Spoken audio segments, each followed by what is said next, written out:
Jigsaw may have met his demise, but his voice still lingers on in recordings he left behind after his death. Well, brace yourselves as I continue to re-review the Saw franchise in solo forms. Here's a re-review of Saw 5. This is Big D's Entertainment Rankings and Reviews.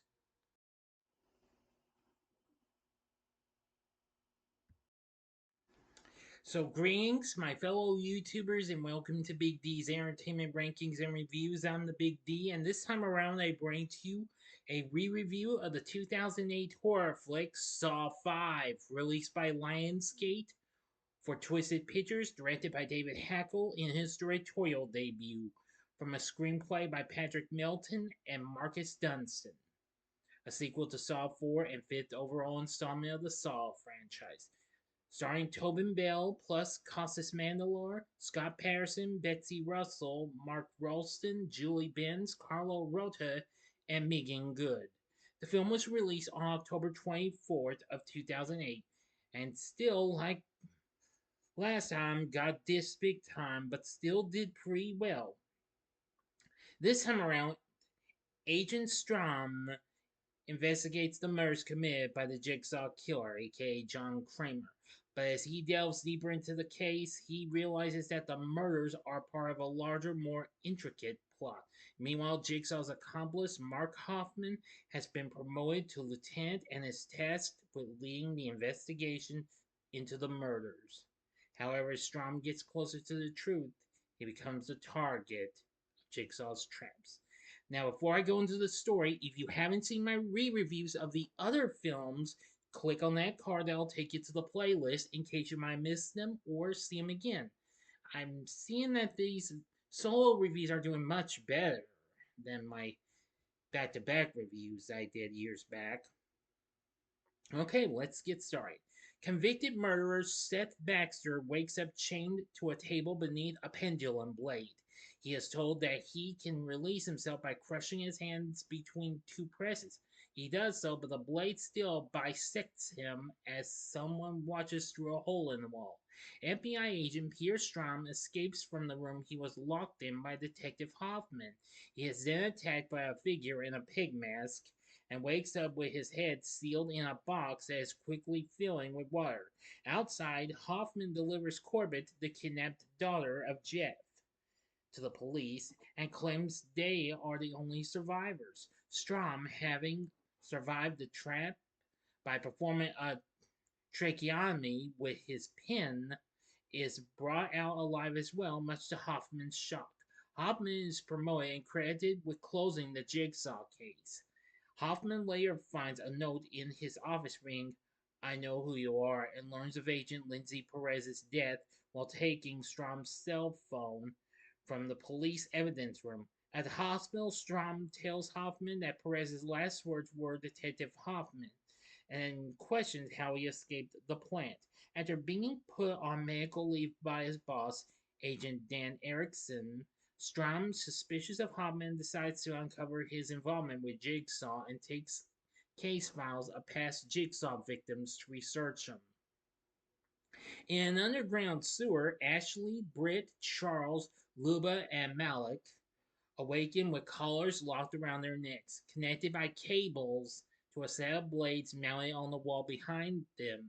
The keys to the collars are in individual glass boxes across the room. A videotape informs them that they are all connected and that they must do the opposite of their instincts if they are to all survive the test ahead of them. Ashley fails to retrieve the key and gets decapitated. In the second room, which is filled with explosives on a timer, Charles first attacks Malik and then Luba. But she, Britt, and Malik each retrieve keys to bomb shelters set in the walls. Charles is left to die when the timer expires and the explosives detonate. Strom learns that Hoffman killed Seth Baxter, who had killed Hoffman's sister years prior. John Kramer abducted Hoffman after the fact and blackmailed him into helping him set up his future games. In the third room, Britt kills Luba before she and Malik put her corpse in a bathtub and connect it to 5 cables to complete an electric circuit that unlocks the next door. John's ex-wife Jill claims Strom is stalking her. Strom concludes that everyone was meant to die at the plant except for Corbett and Hoffman. After Hoffman tells Erickson about Strom's theory of a second jigsaw accomplice, Erickson tries to call him. Hoffman answers on Strom's phone and hangs up. Erickson has one of his agents track the phone's signal. Now for the final act in the inning, you know the procedure. You have 5 seconds to stop this video at once. Go to the description box below and fast forward to the time below. In other words, the final act will be the final room and then the inning, okay? So, and you already know what I've already said before. So, as I count down now, if you've seen this movie already, please continue. Okay, you've been warned. In the final room, Malik and Britt find a machine fitted with 5 saws and a beaker requiring 10 pints of blood to open the final door. They realize that all prior tests could have been completed without casualties if they had worked together and figured out their connection. They were all involved in a building fire that killed 8 people.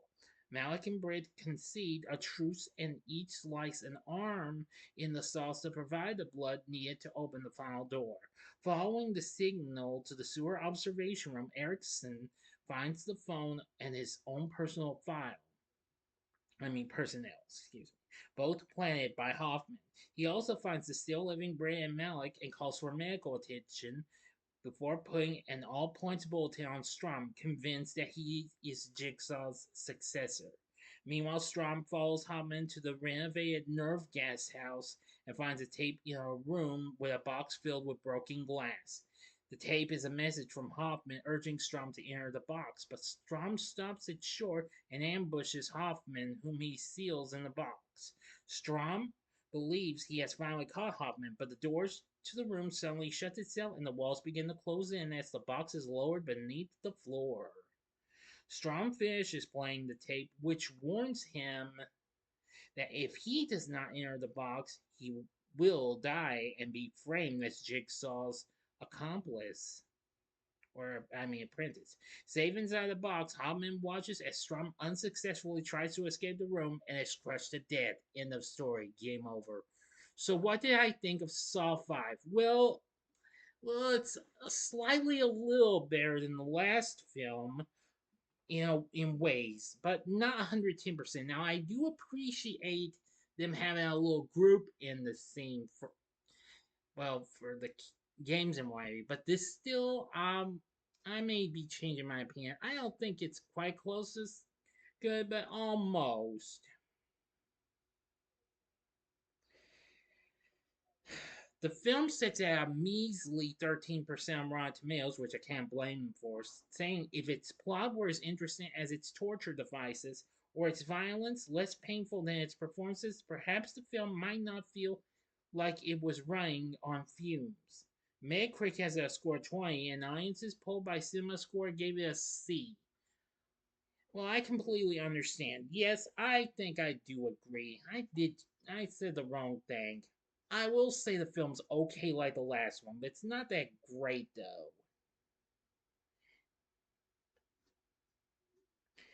Anyway, New York Daily News believed the lack of Tobin Bell's Jigsaw character hurt the film. Yes, this is kind of a bit of a downside and what have you. Well, they say that Bell's deliciously twisted madman was the lifeline of this series, and without him, we're left without, watch a routine horror flick that might as well have gone straight to DVD. The series began with 2 major assets that set it apart: the concept of a brilliantly righteous executioner and the actor who played him. Now, aside from Bell's brief, intermittent cameos, it has neither. So, where the original Saw was diabolical fun, this fifth installment is as bloodless as the most unfortunate of Jigsaw's victims. The LA Times wrote that the virtues of the individual films are almost beside the point, since it's hard to imagine why anyone would want to pick up the thread at this late date. But the film is a particularly dull and discombobulated affair. shot and acted with all the flair of a basic cable procedural. Some reviews were positive, however. British website Digital Spy commended the film for its solid acting, slick direction, and suitably filthy cinematography too, while also saying it will make far more sense to those familiar with the previous installments. IGN gave it a decent reviews, saying that the film ties up most of the loose ends of the previous four installments while also having a more straightforward and less complicated storyline. That's another thing I will agree with. So I will kind of give this a draw, saying, well, it's not great, but it's a slight improvement over the the previous one in ways. So it's hard to explain since I've only seen these sequels a few times. Since Saw 2 was the only sequel I watched more times than the others. They also praised the traps for being the most inventive and best that the Saw franchise has had to offer. Now, I agree, some of the traps were at, or should I say, games were actually pretty good and what have you. But they still weren't strong. But these weren't completely strong enough to save this film, though. Despite all the hate it did, however, make 118 million worldwide on its 10.8 million dollar budget. Despite losing the top at the box office, making it the first film in the franchise not to come out top since the first film due to High School Musical 3 senior year being out at that time. It still, however, did well on physical media. Now, I once again got Charlie Clouser back to do the score for the film, which that's one thing that is still pretty good.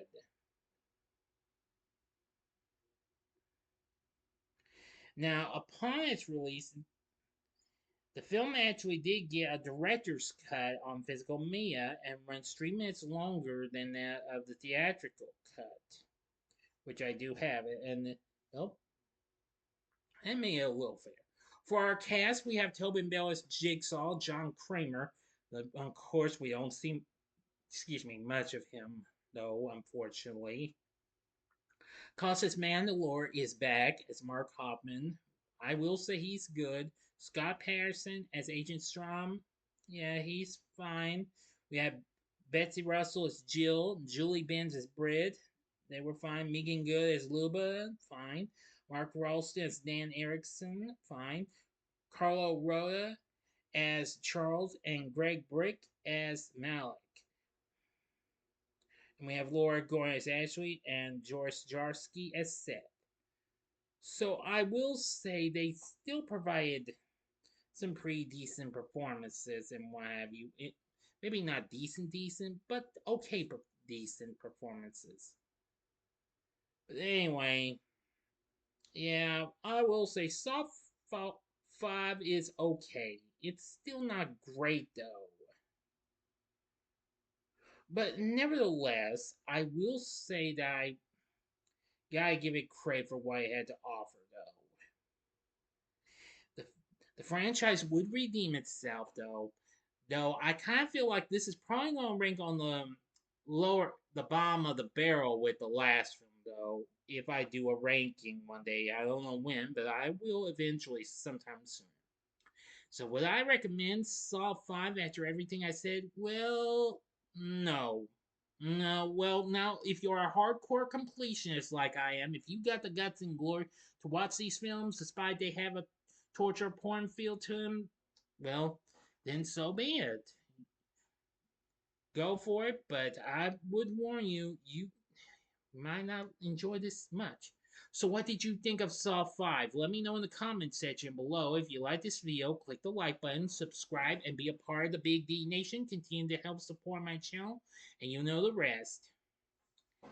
And next time, I will be reviewing Saw 6. So if you like this, check out my reviews for some of these other horror flicks. I'll give you some of the recent ones I've talked about. In the upper left-hand corner is my spoiler-free review of the new 28 Years Later, which came out this past summer. The upper right-hand corner is what I did a week ago, a spoiler-free review of the new I Know What You Did Last Summer, which also came out this past summer. Or if you'd like maybe a more recent film of a that has a little bit of a 5 feel to it, which is probably way better than this one. Check out Scream 2022, aka Scream 5, in the bottom left hand corner, which it's a much better fit one. And the bottom right hand corner is the button you can click to subscribe if you like rankings and reviews on movies, TV, music, video games, etc. Then I'm your guide. Thanks for watching. Until next time, I'm the Big D saying see ya.